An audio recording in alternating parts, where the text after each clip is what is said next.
Hello and welcome to Policy Watch. We have a slightly different show this week. Instead of focusing on the three top economic developments, we decided to discuss the three crucial legislations that were passed in the winter session of Parliament.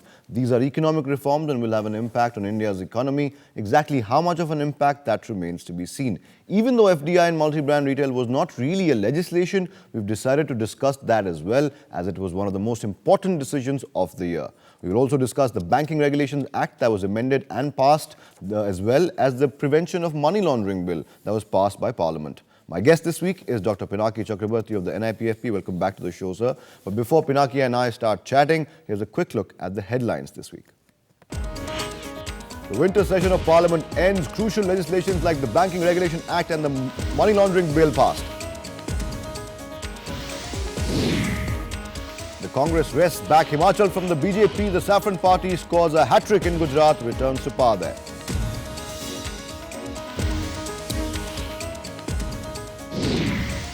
And Vodafone and Bharti Airtel face the music. CBI files charges against the two telecom giants.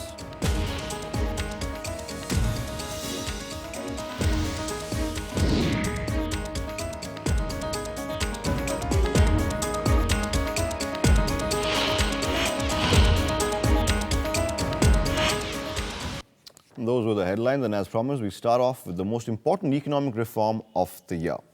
FDI and multi-brand retail did not technically require parliamentary approval as it was an executive decision, but in the wake of the opposition creating a parliamentary logjam over the same, the government was forced to have a debate in parliament followed by a vote.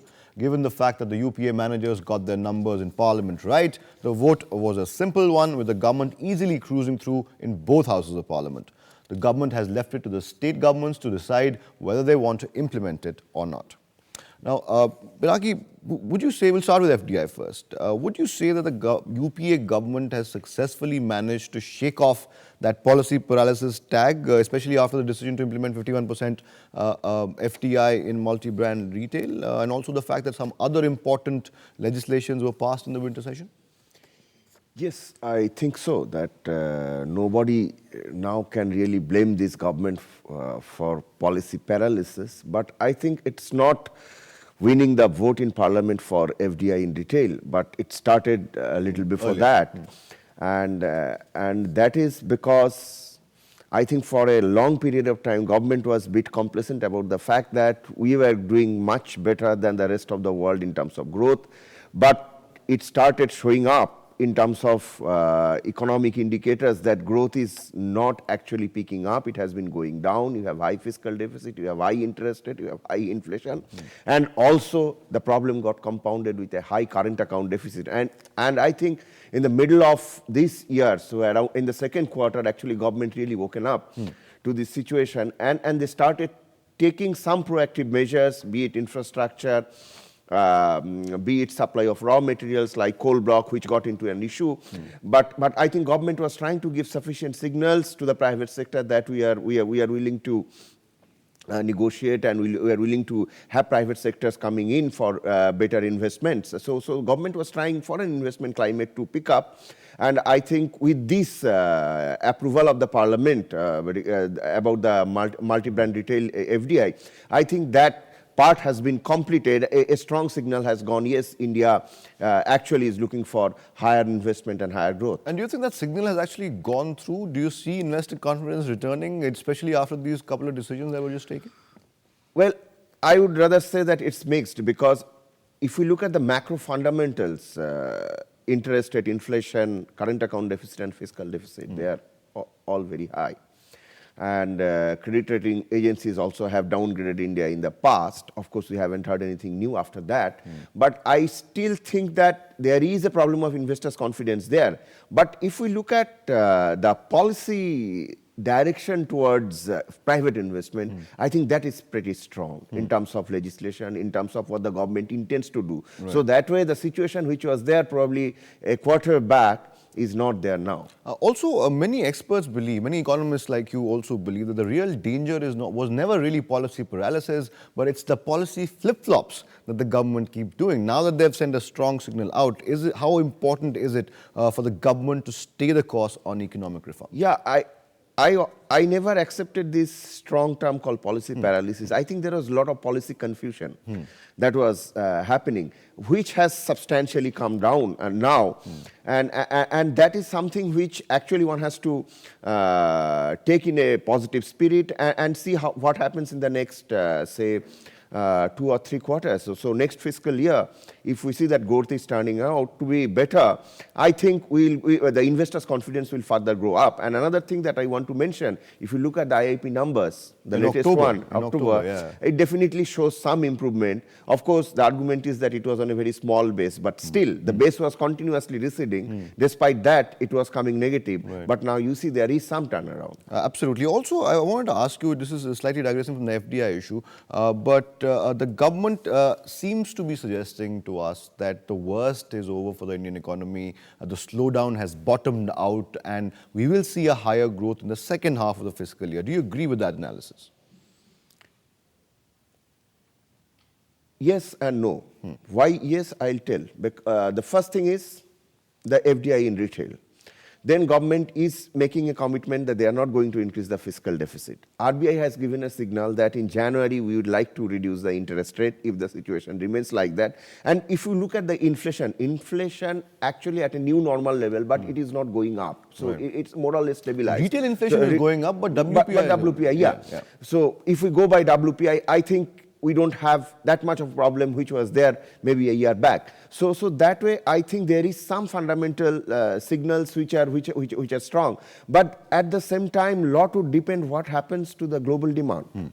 What happens to your export? Also, what happens to the crude oil prices? Domestic demand hasn't really taken off. Yeah, domestic demands, it's a chicken egg problem, because the point is that unless your income grows up, and income will grow if your investment goes up. So that's a problem. So investors' confidence has to come in, and lot would also depend on the export demand. What is happening to current account deficit? What is happening to our crude oil prices? These fundamentals will have to be seen. And if we put too much of emphasis on FDI retail, I'm not going to see the benefits of this coming in the short run, because it's a long investment. It's as a gestation period. So I don't think because this legislation has been passed and immediately we'll see a spurt in growth. Probably that is not going to happen. It's not a miracle wand.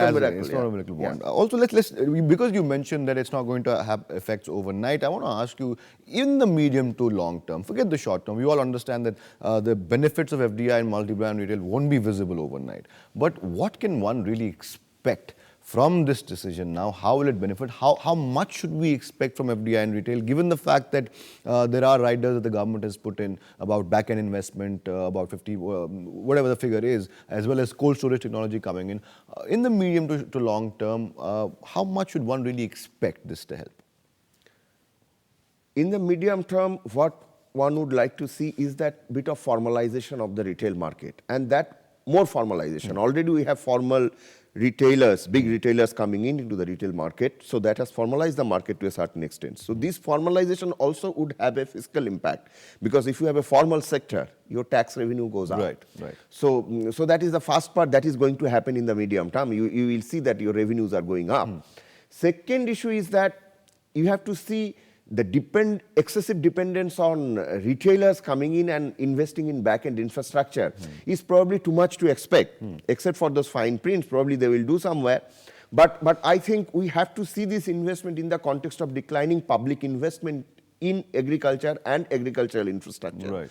So if the government withdraws completely, thinking that, well, now the retailers will take care of, big retailers will take care of your and public investors investment. will come in. I think that's going to be disastrous. Right. So I think there has to be a complementarity between public and private investment in agriculture, so that if somebody is making a back-end infrastructure, building up a cold storage in the remote village to get the fruits coming into the Delhi's retail market, at the same time one has to see the government builds the road so that the car comes in. Absolutely. So that's what is required. I think there has to be a complementarity between public and private investment. Absolutely. And you're saying that the government has to spend on public infrastructure, on agricultural infrastructure. Absolutely. Otherwise, the whole point of FDI in retail would be lost. Yes. Also, given the fact that it's up to the states to implement it now, and a lot of the states have said they won't implement it, including one rule by the Congress, Kerala, where they said that they're not going to implement this particular decision. What happens to agricultural infrastructure or public infrastructure in those states that decide not to implement FDI in retail?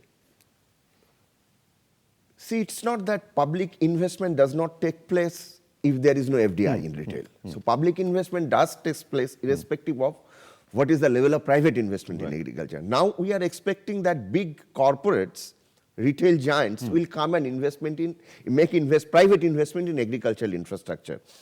If that happens, it's fine. But as far as Kerala's issue is concerned, Kerala already has a very formal market. All the domestic retailers, including the Reliance, has their stores in Kerala. So not allowing FDI in retail in Kerala is probably Kerala's politicking and political posturing there. But I think it is very important to understand that if some states don't invest in agriculture, don't allow the FDI to come in such a situation, if we expect that FDI in retail is going to make a lot of investment in those states where it is not coming in, the role of public investment in those states where it is not coming in further goes up. But the other side of the story is that if they say that FDI retail is really helping in terms of improving infrastructure in a very honest sense, probably they would also come into they will come on board. So that's what one has to see. It's very difficult to guess at the moment. Absolutely. On that note, we'll take a small break. We'll come back and discuss the Banking Regulations Act that was passed by the Parliament this time around in the winter session. Don't go anywhere. More with Pinaki Chakravarti on the other side of this break.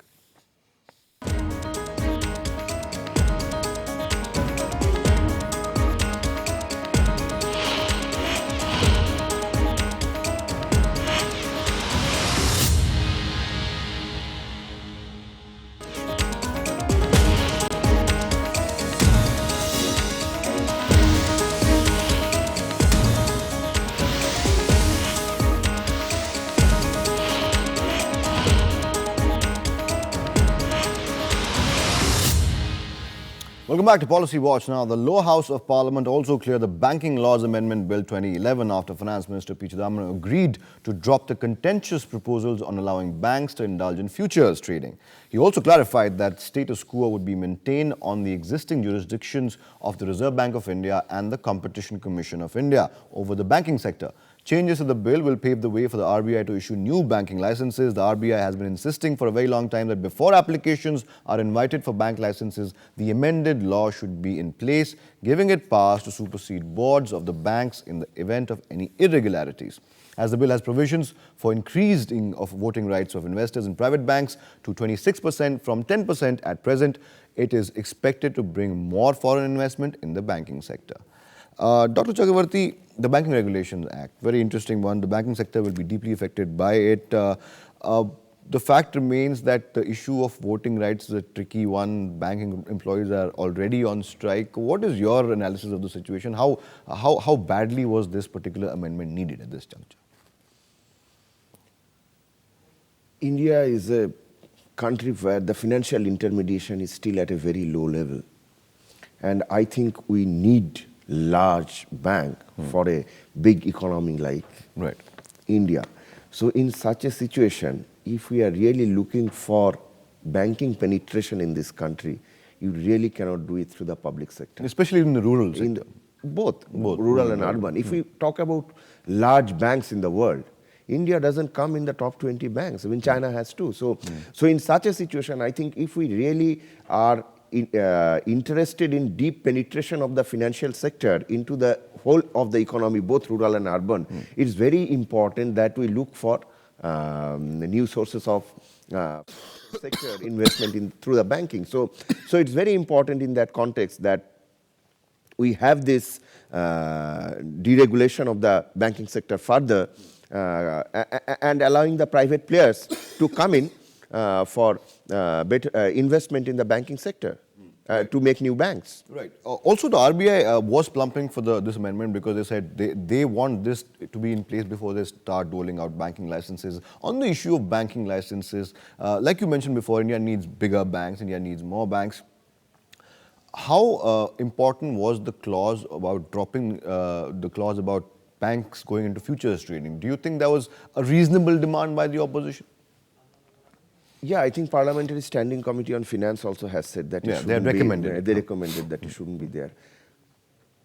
I do feel that there is a scope for speculations, speculative activities if the future tradings were allowed.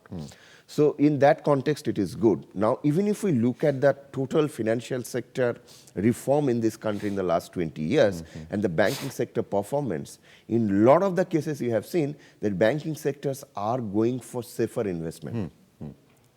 So it's very easy to get a car loan.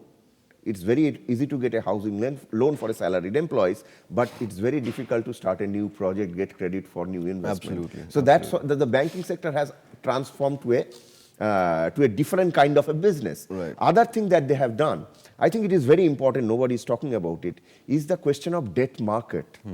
Because if we are talking about debt market, who are the bigger players in the government securities market?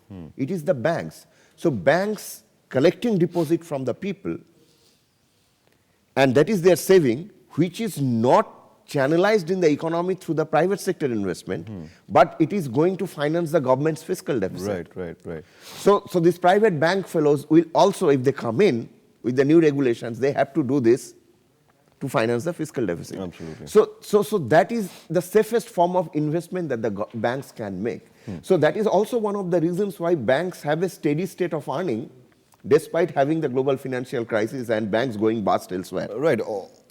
So to my view, even if this future trading would have been there, the strong regulations that were there, given those in place, I don't think it would have been able to encourage itself to a level of speculation where it goes bust. Right. But it's good that it is not there. Right. I go by that. Absolutely. It's a safer route to take Absolutely. also. I want to get your outlook on the banking sector as a whole. There is this large consensus that out of most sectors of the economy, the banking sector looks the most solid. The outlook is pretty solid there. Do you agree? I think so, because banks are more stable.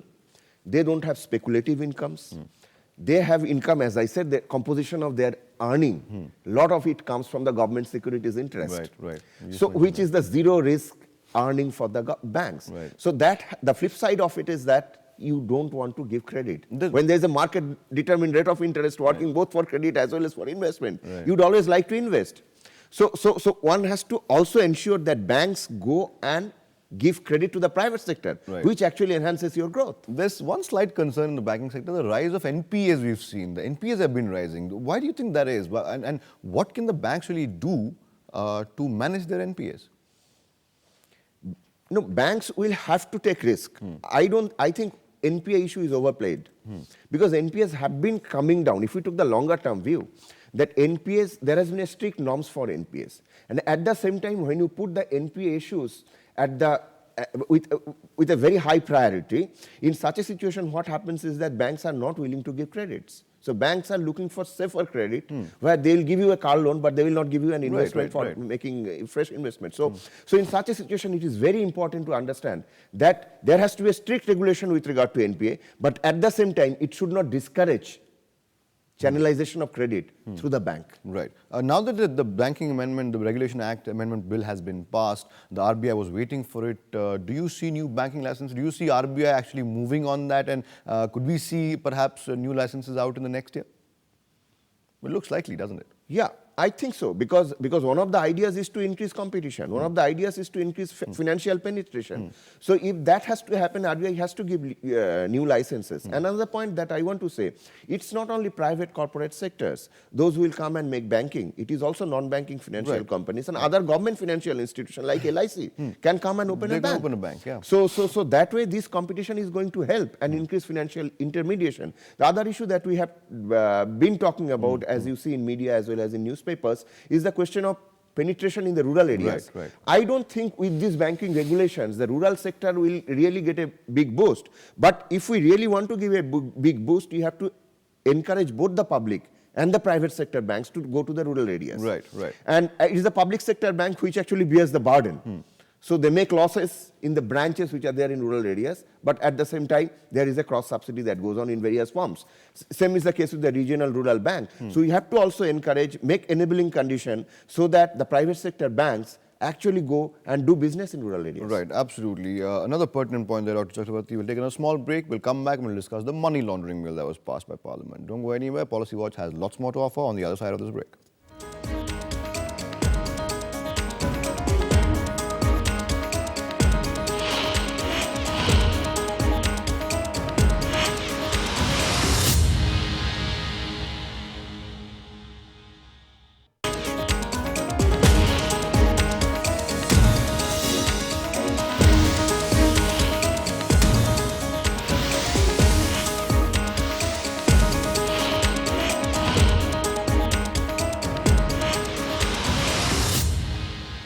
Welcome back. Now, the Prevention of Money Laundering Amendment Bill was passed by the Rajya Sabha by voice vote after Finance Minister P. Chidambaram emphasized the need for continuously amending the law to meet new challenges.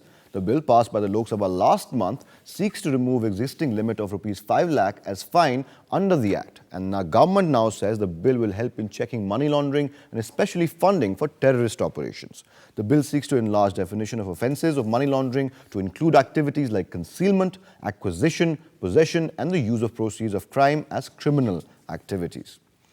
Pinaki, the money laundering bill, ostensibly the finance minister emphasized that the focus will be on terror funding and terrorist financing, and it has increased the purview of the bill. It's included concealment and possession and acquisition and whatnot. It's been a political issue linking it with terror funding, but obviously this will also help in checking the generation and the passage and the movement of black money, which is also a political hot potato a while back. This is a welcome step, isn't it? Yeah, I think so. You see, if we just keep this bill in isolation, I think, and discuss it, it will be very wrong. If we look at the policy changes with regard to GAAR, that was something, or the Vodafone case. Right. I think we continuously need to evolve our laws to deal with the complexity of the situation. On that note, Mr. Chidambaram is absolutely right. Yeah, We so need to it's keep amending. absolutely right to amend it. And so far as the black money is concerned, I think money laundering bill as such is not an instrument, or its amendment is going to straight away reduce the generation of black money into the system. Black money gets generated through various ways. One of the ways is the real estate sector, where real estate sector taxation is a major issue, the kind of capital gain tax, kind of stamp duty that you have, and also kind of encouragement that happens through these taxation laws to evade taxes and do transactions in black money. So that is one aspect of the black money generation. But this one is basically the movement of money. Right. Whether money goes out of the country or come into the country, and the purview of that has been expanded. So that way it is good. But I don't think it will straight away lead to a reduction in the generation of black money. Fair enough. One last brief question, very briefly if you could, we don't have much time. What's next, Pinaki? What else is needed in terms of economic-oriented reforms? I know that you will mention the GST because it's highly important. Apart from that, what else can the government do? Briefly, if you could. Yeah, one is the level of fiscal deficit. I think government has said that it will contain the fiscal deficit. Other is the level of infrastructure. Third issue is the supply of intermediate inputs like coal, power, electricity, coal power, and also you have to make connectivity more important. It's part of infrastructure. So if that doesn't happen, and the critical reforms, as I said, in the taxes, critical reform at the state level, in some of the states the reforms have been blocked. We always talk about Gujarat, but there are many other states who are also doing exceedingly well and they have to be pushed, like the Bihar. So poorer regions will have to come in and do necessary public investment in infrastructure and social sector so that you see a real push in growth in the next couple of years. Absolutely. On that note, Pinaki, we'll end the show. Many thanks, Pinaki Chakravarti, for joining us on Policy Watch. That was Dr. Pinaki Chakravarti of the NIPFP giving his views on our top stories. Our top story this week on Policy Watch was the winter session of Parliament has ended. Very crucial decision has been taken. FDI and multi-brand retail will be implemented. The government has left it to the states. Even then, everyone agrees, everyone who understands economics agrees that it will not be a magic wand. Results will not be seen overnight. They won't be visible overnight. In the medium to long term, I beg your pardon, there will be, however, effects that will be visible, but also, very importantly, like my guest said, public infrastructure cannot take a backseat. The government has to keep investing in public infrastructure. Our second story this week on Policy Watch was another crucial bill that was passed by Parliament today. This winter session was the Banking Regulation Act that was amended. Now that will in fact give the RBI some space to give new banking licenses. Of course, the banking sector does look pretty good right now. We have to increase our penetration into rural markets, and like my guest Pinaki Chakravarti said, for a big country like India, we need big banks, bigger banks with bigger penetration. Our third story was the money laundering bill that we discussed. Like my guest said, it's not just a miracle wand that you can just pass this one bill and that'll stop the generation of black money. Black money can be generated in a lot of different ways, as obvious in the real estate sector. But yes, even in that particular sense, black money, we have to look at it in the context of from the GAR amendment that was made, and like our finance minister keeps saying, that we have to keep amending our laws to meet the situation that keeps evolving in itself. That's all the time we have on Policy Watch this week. Athar Khan saying goodbye, good night, and thank you for watching.